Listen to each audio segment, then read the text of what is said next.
I'm Lynn Toman, and this is Three Takeaways. Today, I'm delighted to be with Anne Applebaum. Anne is a Pulitzer Prize-winning historian, writer at The Atlantic, and the author of Autocracy, Inc. For decades, she has reported from Eastern Europe and studied Russia, Ukraine, and authoritarian regimes. Anne, welcome to Three Takeaways. Thanks for having me. Most people think that Putin invaded Ukraine to conquer territory. You've argued he wanted the territory, but he was also trying to stop something much bigger. What was he really trying to prevent? I actually believe this is not really a war about territory at all. When Putin invaded Ukraine, he had at least two other motives. One of his motives was to assure his own place in history, to rebuild the Soviet Empire or the Russian Empire. Ukraine had been at different times a part of both. He wanted to expand the borders of Russia and give it more geopolitical heft. And he thought that's how he would then be remembered in the centuries to come. I think he was also seeking to prevent the democratization of Russia following the same path as the democratization of Ukraine. So if you look at when this war really began, which is in 2014, it came right after a big series of demonstrations in Ukraine that resulted in the president fleeing the country and a change of government. You had a popular demonstration calling for anti-corruption, for an end to oligarchy, for more fair elections, for a more fair economy.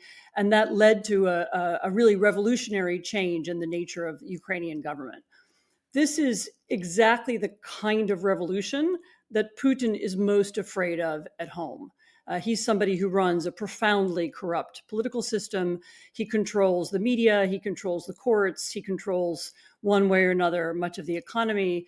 And he would be very much afraid that a grassroots, ground up revolution like the kind you saw in Ukraine could affect Russia as well. And so he thinks of this very much as reestablishing a Russian sphere of influence, a Russian empire, but also reestablishing a realm of autocracy, a realm of dictatorship, and thereby ensuring his own power and his own political system. So you're saying that a successful democracy, particularly in a neighboring country, threatens authoritarian leaders? So specifically that country, which is so close to Russia, having Ukraine becoming a successful democracy integrated with the rest of Europe, this is really a threat to Putin, who would face Russians saying, well, if Ukraine can be a European democracy, then why can't we? Putin and almost everyone else expected Kyiv to fall within days. Looking back, what was the single biggest thing we all misunderstood about Ukraine? People misunderstood the resilience of the Ukrainian military and of Ukrainian society. I think because Ukraine was for so many years part of the Soviet Union in the living memory of many people, and of course, many analysts and Mhm. people who study that region, the differentness of Ukraine and the uniqueness of Ukraine was somehow hidden. There are people who went on believing the Ukrainians were just kind of different Russians. They were Russian, but somehow spoken some kind of dialect. Actually, the Ukrainians have a clear sense of national identity. It's profoundly connected to the idea of democracy and of, as I said, of a grassroots kind of ground up society as opposed to a top Mhm. down, autocratic one. And the Ukrainians were not willing to allow their country to be Russianized and therefore to become an autocracy like Russia. And so you had this whole of society response in the early days. People often assume that dictatorships are stronger because one person can make decisions quickly. Has this war challenged that assumption? I mean, first of all, it's an incorrect assumption. Most dictatorships are much poorer than most democracies. The autocratic world is, with some exceptions, much poorer than the democratic world. And autocracies that have done better in recent years are ones that allowed either their business community to have more freedom, or are ones that take into account public opinion in different ways. It's true that dictators can make fast decisions, but they also make them without the consent of other groups, without building consensus, without bringing in society without necessarily creating the momentum for real change. And so very often dictators can make decisions, but in order for those decisions to be carried out and to have impact, you need a lot more than one person. I mean, I think there is a myth that many of us have, that if there was only a unified government or one person, that it would be a lot easier Mhm. to, run a war or run a society. But actually, both this war and the Second World War and many other wars in recent history show that that's not the case. Yeah, that's so interesting to me. 4 years ago, many of the people building Ukraine's most advanced military technology were architects, software engineers, bankers, and entrepreneurs. And today they're reinventing modern warfare. How did that happen? This is a great story. I actually watched this happen because I've been going to Ukraine since the full scale invasion began in 2022. And I know some of those people who were doing other jobs and very quickly realized that in order to win this war, they would need to fight asymmetrically. They also Mhm, quickly saw that the quantity of stuff that the Russians had, artillery, ammunition, tanks, planes, was always going to be greater than the amount of stuff, the amount of weaponry they had, and that they would be able to get pretty reluctant, Americans and Europeans to give them. And this was true even in the phase when Americans believed they were doing so much to aid Ukraine. Actually, much of what they were mhm, doing was sending old weapons that the Ukrainians would then rework or rebuild and use in some other way. Um, not to downplay the significance of that moment, because of course it's particularly in the first year of the war, American help was very important. But the Ukrainians pretty much quickly saw that that wasn't going to win the war, and that in order to win the mhm, war, their technology was going to have to be better. And what they focused on was the creation of what we will now remember as modern drone warfare. The use of drones for surveillance, as kamikaze drones to attack other objects, mhm, as interceptor drones to take down Russian drones and Russian planes, as sea drones. They've invented a whole new form of, they're sometimes called unmanned boats or unmanned systems. Small water, some of them are underwater, some of them are on the water. Drones that can hit ships, and with these little drones, sometimes worth, maybe they cost $50,000 or $100,000 to make. They've used them to take out warships, submarines. Essentially, they've pushed the Russian Navy out of their part of the Black Sea altogether. mhm, And, and as I said, what they did was using drones, they substituted mhm, for the things that they didn't have, and they were able to counter Russia's greater technology. And the lessons from this war are already being learned all over the war. We can already see them at work in the war in the Middle East, in the Gulf. We see mhm, both the Iranians using tactics they've learned from the Russians and the Ukrainians to attack the Gulf states. We see the Gulf states talking to Ukraine about drone interceptors to knock those drones down. Essentially, we will eventually see this kind of warfare almost everywhere. I mean, there are some dystopian versions of this, which the use of drones could very quickly destabilize many modern democracies if we're not careful. But you're right to point to the Ukrainian invention. The numbers of people who understood in 2022 and 2023 that they wouldn't win conventionally, that they mhm, needed a different way to win. And so you had the proliferation of dozens and dozens of companies, some small, some are now quite big, um, mhm. making this new kind of equipment. And it's changed this war, and it will change all wars.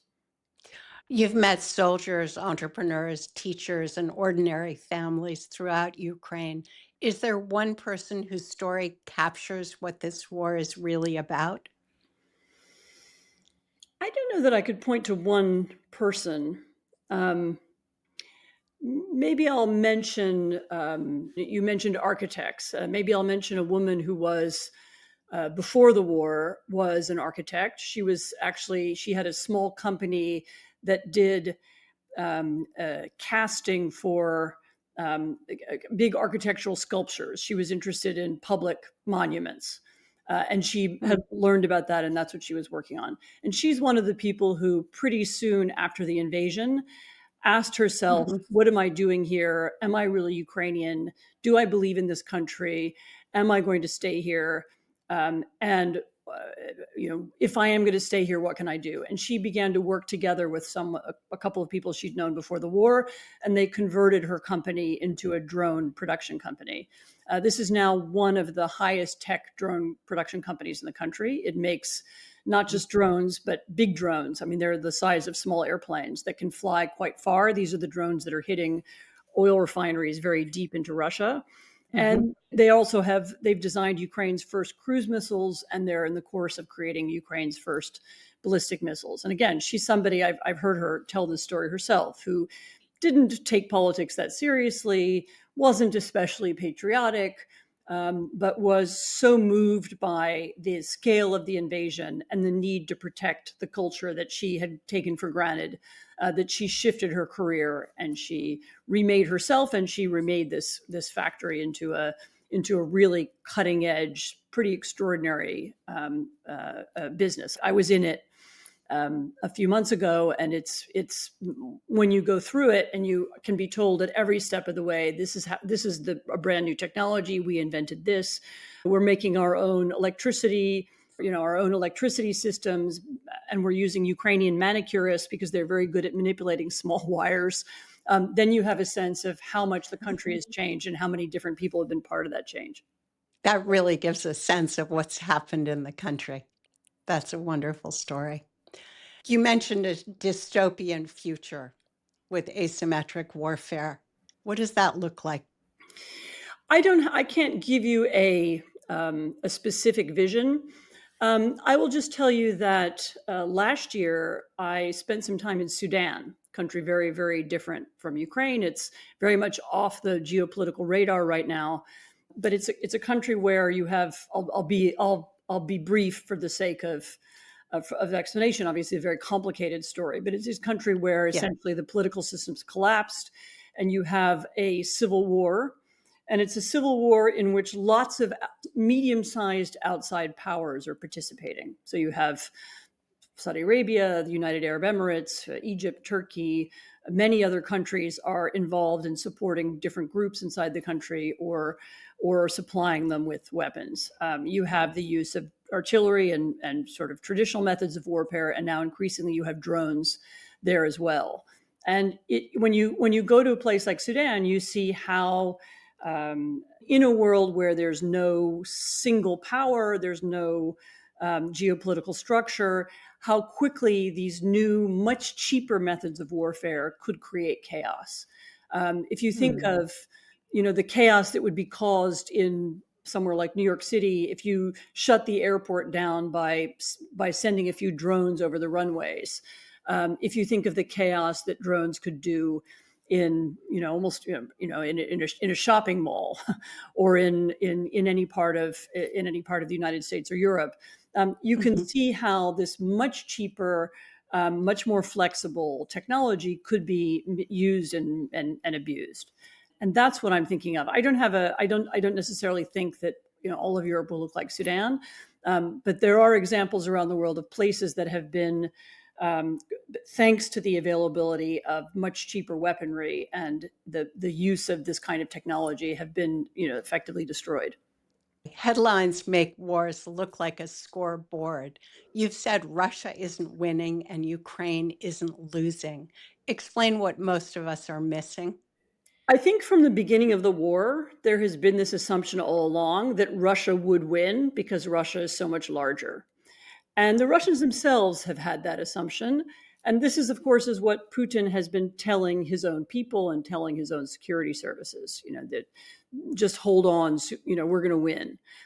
We're now Mhm. more than 4.5 years into this conflict, and he's Mhm. not winning. The front line is now essentially stalled. The front line looks like a sort of 20-mile wide, maybe a bit longer, a bit wider zone in which everyone and everything that goes into it is instantly visible to drones. And so any Russian attack is very quickly stopped by Ukrainian drones because everything can be seen. They're not moving forward. They're beginning to suffer many more economic casualties. The Ukrainians long-range drone program began to expand a few months ago, and Ukraine is now able to hit Russian oil refineries, Russian warehouses. They're able to do real damage to the Russian economy. Russia is now importing diesel fuel, for example. Russia's not able to produce enough gasoline for people's cars inside Russia. It's cut quite a lot of its exports. It's losing money, but the effects are also being felt by ordinary Russians in a way that they weren't earlier on in the war. And so all these things are shifting perceptions inside Russia, and inside Europe, and elsewhere. And Ukraine is not winning in the sense that Ukraine is not taking back territory, or not much. Sometimes they do take bits of land back, but they're not losing. The society is not defeated. The drone industry is stronger than ever. Actually, Ukrainian democracy even works in a strange way. I mean, they do have martial law, and they have a wartime system, and they can't hold elections normally because they don't have a technical way to do that during bombardments. But the Ukrainians, have managed to keep their country functioning. I mean, they do suffer from nighttime attacks, most, on civilian targets. This is the big difference between the two sides. The Russians are hitting power plants and civilian infrastructure inside Ukraine. Ukraine does lack it lacks anti-missile and air defense systems that would help it defend against this. But nevertheless, the Russians haven't managed to create anything like a mood to surrender, or anything like a sense of people giving up. And so you have, again, remember, this war began in February of 2022. You don't have at all. You didn't have a quick fall of Ukraine, which is what the Russians predicted, but also you haven't had, even over the very long term, you haven't had the expected deterioration and decline and the automatic victory of the winner. So the war will definitely upend people's understanding of how wars are fought, and how you estimate who is a stronger and who's a weaker partner. So winning here is not just on the battlefield. Winning is not just on the battlefield. This is also a war of perceptions. Remember that this is a war that is over when the Russians stop. I mean, the Russians could end the war tomorrow by saying we're going home, or even we're freezing the war on the current lines. And the president of Ukraine has said multiple times that he would accept a ceasefire along the current lines. And so the war is over when the Russians stop fighting. And what will convince them to stop fighting sooner or later is the understanding that they can't win. So this is, in many senses, in many ways, very familiar kind of war. It's a colonial war. It's a war of one country seeking to take back its former colony, and the colony wanting to retain independence. You can compare it to the war in Algeria, or even, it's a little bit longer ago, but Britain and Ireland. Usually in colonial wars, there comes a point when people in the capital city, the imperial capital, say, this just isn't worth it anymore. We don't need this extra country. We don't need this colony. And the sooner we can get to that moment in Russia, then the sooner the war will be over. And so what you're watching the Ukrainians do now is try to change perceptions of the war, both outside the country, but also, of course, inside Russia. This inevitability, this idea that Russia will inevitably win, this is what the Ukrainians are chipping away at, both through drone warfare on the front line, but also through this campaign of hitting targets deep inside Russia. Putin has built much of his leadership around himself as a powerful leader, and his talk about bringing back Russia's glory days.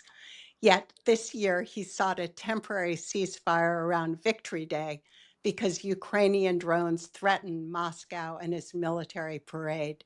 Tell us about that moment and what it revealed. It was a very shocking, strange moment. So this is a parade that Putin revived, which is a parade that celebrates the Russian victory over Nazi Germany in the Second World War. And for this parade, they have soldiers marching in Soviet uniforms, carrying Soviet flags. The parade is meant to evoke this nostalgia for the imperial moment, really, the moment when Stalin occupied half of Europe and Russia was one of the great victors in the Second World War. And the fact that this year they had to cut the parade, they made it much smaller than in the past. In the past, they've had bombers and weapons and tanks, rolling down the streets in the center of Moscow. This year they cut that. They didn't have a lot of weaponry available. And Putin was clearly paranoid about the idea that the Ukrainians might disrupt the parade. They might hit some of the weapons. They might get drones into the capital city. Clearly, he knows that this is possible. Of course, the Ukrainians have struck targets in Moscow. They struck refinery in Moscow Hmm. and other targets. And so he was so paranoid about this that, as I said, he shrunk the size of the parade. He was clearly very nervous while it was going on. And he asked, using the offices of President Trump, he asked for a temporary ceasefire during this parade, which the Ukrainians gave him. And this is telegraphing a kind of weakness and a kind of panic that we hadn't seen him display in public at any rate anymore. So this felt to a lot of people like a turning point, at least inside Russia. It's a moment when the propaganda of inevitability, of victory, of course we'll win, we're bigger, we're stronger, we're Hmm. more powerful, we're an important country, Ukraine is nothing. All that language suddenly looked empty, and the propaganda conflicted with reality, and you know Russians could see that the stories that they'd been told over the last 4 years just weren't true. That's such a striking image that the stories he's been telling them are proven to be not true. And I should add, that's when you look at the history of the Soviet Union and why the Soviet Union Hmm. fell. The Soviet Union Hmm. also fell because the propaganda of the system conflicted with reality. The propaganda of abundance and success and wealth conflicted with Hmm. what Russians and others in the Soviet system were experiencing. So we know from the past that this is a way that dictatorships break, when people can see that the emperor has no clothes. You've spent decades studying authoritarian leaders. Has covering this war changed how you think about democracies? It shows both the power of Ukrainian democracy, which many doubted, and it Hmm. also shows, as we've discussed, the ways in which a democratic system is more resilient. Hmm. It's more flexible. This proliferation of small companies was made possible by the enthusiasm and participation of individual Ukrainians. The growth of the drone industry was made possible by innovators inside the bureaucracy as well as in the technology. And all of those things have been enhanced and helped by this Ukrainian sense of itself as a democracy. As I said, sometimes it's not been a successful democracy. But the initiative taken by individuals, it's not a top-down society. It's not a society where the leader tells everyone what to do and there's a kind of hierarchy and everybody follows the rules.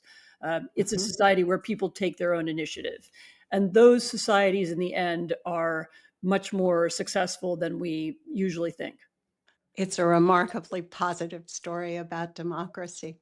I love that. I love the idea that democracies are stronger and far more innovative than They they can be. appear on the surface. Yeah, exactly.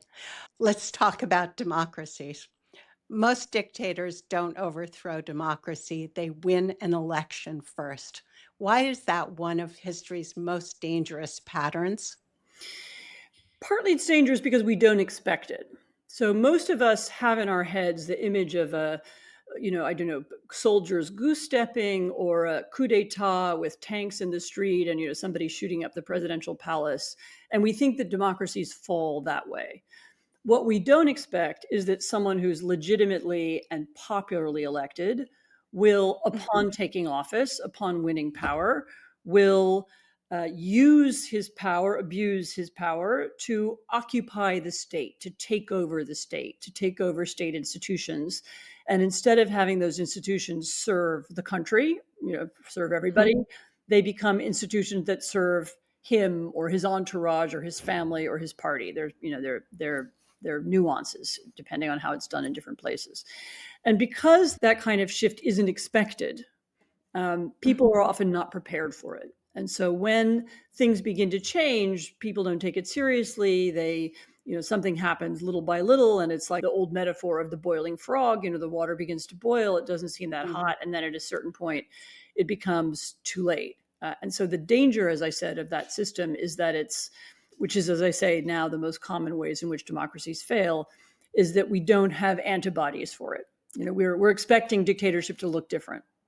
When a democracy begins to weaken, what's usually the first warning sign that ordinary people miss? The first warning sign comes from the language of the person who's intending to change the political system. So when people begin to talk about either themselves or their party as the only legitimate leader, only I can rule, or only we are the real Americans or the real Poles or the real Venezuelans. And when they talk about themselves like that, and they talk about their political opponents, the legitimate opposition, the other political parties, as traitors, as vermin, as enemies, when they use that language of stigmatizing normal political debate and saying only we have the right to rule, that's a sign of somebody who is willing to or capable of changing the political system. And this, of course, is something you can hear before the election. Before the election, when you hear this language, which is sometimes it's interspersed with other kinds of populist language, but it's about we, the real people, or we, the true citizens of the real nation. We need to take over from the corrupt elites who've destroyed your country. I mean, that language very often is the first clue. And so when you hear a politician talking like that, you should pay attention, because that's somebody who thinks that he and only his people and his party are legitimate, and therefore he is entitled to change the system so that they stay in power forever. You've spent years talking with people living under authoritarian governments. What's the biggest misconception they have about people living in democracies? And what's the biggest misconception we have about them? Well, it's similar in some ways. So, I mean, often people in authoritarian countries know what democracy is through their leaders' propaganda. And so they imagine it to be a system of chaos. And they're often told nowadays that it's degenerate, that it's unsafe and insecure, that democracies are somehow as if they were on the brink of collapsing at any moment. They have an Mhm. idea about the insecurity of democracy that people who live in democracies don't experience. I mean, I suppose the mistake people make about dictatorships is imagining that everyone agrees. We look at a country like Russia or China, and we think, well, everybody must agree with the rulers, or it looks Mhm. from a distance, it looks from far away, it looks like a monolithic system. And of course, they Mhm. aren't monolithic systems. Even inside the most brutal dictatorships, there are competitions for power. There are different interest groups. There are people who have, I don't mean dissidents. I mean, of course, there are sometimes people who have completely different ideas. But even within the system, it's often much more complex than it looks from far away. Now, that was, for example, I wrote several books about the Soviet Union, and that was absolutely true of the Soviet Union, that it looked from a distance like it was just a blank spot on the map. Everything was the same. And when you poked under the surface, you found, people with different opinions and different organizations and groups and people shaping what life was actually like.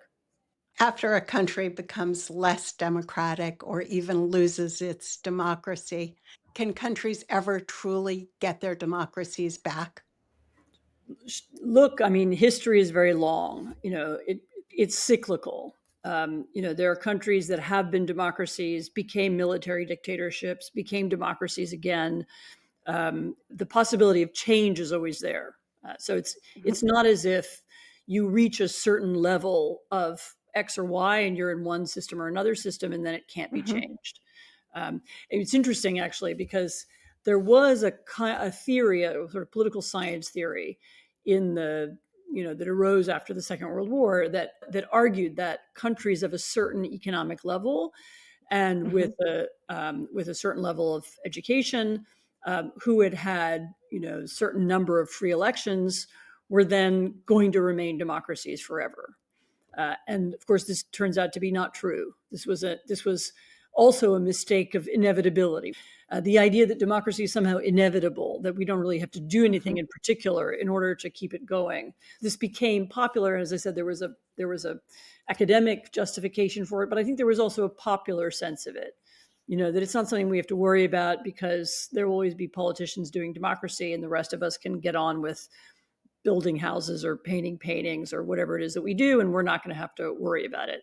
And in truth, democracy does sometimes demand that citizens become more involved. And when democracies begin to decline, it demands some kinds of counteraction. And sometimes it's not going to be enough to leave that to politicians. And which lasts longer, democracies or dictatorships and autocratic governments? So, I mean, if you look back over human history through most of time, most human Mhm. societies have been run by a political system we would describe as an autocracy. So, a monarchy or a tribal warlord or some kind of autocratic system, a dictatorship, and this is how most people have lived in history. And Mhm. the exception are the few successful liberal democracies. I mean, the very early ones in Athens and elsewhere, the Roman Republic. Later, the United States grew into a democracy. UK developed a democracy, and then we've had this flowering of liberal democracies, both first after the Second World War, and then once again after the end of the Cold War. We lived through a very unusual moment. So everybody who's alive now has Mhm. experienced this unusual time in which democracy was normal and which many different countries had it, and they even had different versions of it. And that's, if we want that to stay, we'll have to push for it, because that's not normal in human history. After spending your career studying countries that lost their freedom, why are you still so hopeful? Well, I'm hopeful partly because of what I've just described. History is cyclical. The Mhm. calamity of today can turn into the success of tomorrow. We live in a time of very rapid change, and things seem to be going one direction now, and I always know they could look very different a decade from now or 2 decades from now. So that's part of what makes me hopeful. And what are your three takeaways on the Russia-Ukraine war? I think number one, this is a war that will determine the future of democracy in Europe. Um, if Russia is able to win in the end, then the influence of Russia and its political system will spread in Europe and maybe around the world, because this will re-empower the Russian system. If Ukraine wins, that will give a lot of impetus for people who want their countries to be organized in this more entrepreneurial, more open way, like Ukraine. And so I think that it will be, I said in Europe, but of course, internationally, it will matter too. But it's in that sense crucial, I think, to all of us. Secondly, this is a war that will define the future of military technology, and it will lead the way, and it will show us how wars will be fought in the future. It's a very high tech war. The Ukrainian drones use AI. They use electronic warfare. They're very sophisticated, and they're also much less expensive than traditional military technology. And so this form of warfare, I think, points the way towards a different way of fighting that others are going to learn from and follow. And then I think, thirdly, this is a war in which we see that a grassroots way of organizing society can win against an autocratic way of organizing society, that individual entrepreneurship is something that's very powerful, and it can defeat even this allegedly more decisive, allegedly more streamlined autocratic political systems. And I think those are the three takeaways of the war. And what are your three takeaways on democracy?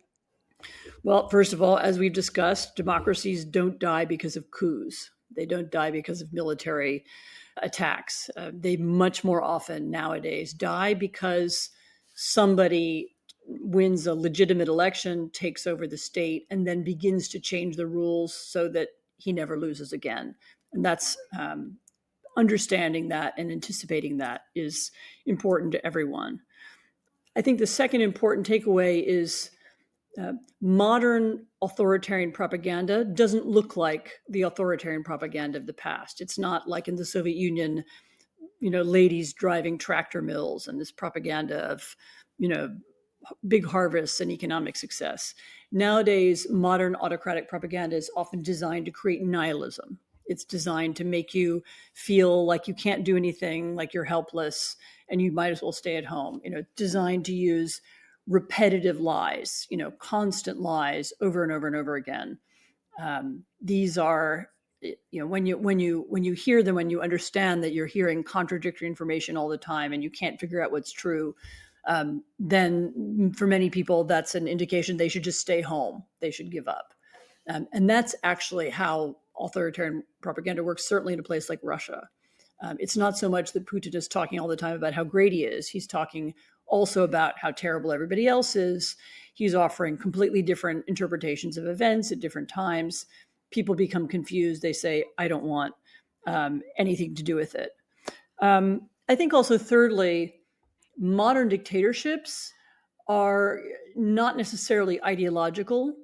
Some of them have a thin ideology that they refer to, but they tend to be very, very interested in money.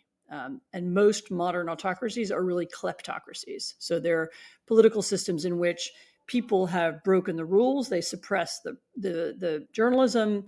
They capture the courts. They push against the rule of law. And the purpose of that, of course, is to stay in power. But the other purpose of that is to steal and to take money out of the system, away from ordinary people, and make themselves wealthy. And that, if you look at almost every modern autocracy, pretty soon you find the kleptocratic mechanisms underneath it.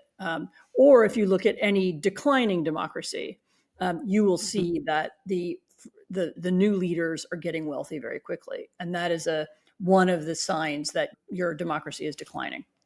And we see that much more than we would like. We see it everywhere. And of course, we see it very dramatically in the United States. And thank you. I really enjoyed our conversation, as well as your book, Autocracy, Inc.